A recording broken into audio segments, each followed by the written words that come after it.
हो अब ठुमका लगाओ चल तबला तो नमस्कार दोस्तों, JR बिहार चैनल में आप लोगों का स्वागत है। तो मैं बता दूं, खेसारी लाल यादव का एक तबला सॉन्ग जो कि अभी धूम मचा रखा है, सारेगामा हम भोजपुरी से रिलीज किया गया है। तो जो खेसारी लाल का फ़ैन है वो अभी जाकर इस गाने को सुने। जो हमारे चैनल पर नए आए सबसे पहले चैनल को सब्सक्राइब कीजिए। और मैं बताना चाहूँगा कि आज बिहार के नवादा ज़िला के एक जगह है जिसे रजौली कहा जाता है, रजौली के नाम से जाना जाता है। वहाँ आज ट्रेंडिंग स्टार खेसारी लाल यादव का एक बहुत बड़ा स्टेज शो किया जा रहा है, जिसमें उनके साथ जो है माही मनीषा देखे जाएंगे।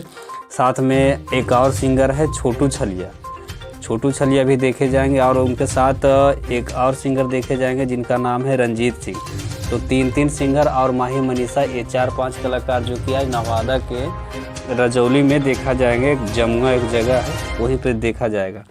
तो ट्रेंडिंग स्टार के जितने भी फ़ैन हैं वो जाइए और जाकर नवादा ज़िला में उनका प्रोग्राम को देखिए। प्रोग्राम कैसा लगता है एक बार आकर हमारे चैनल पर कमेंट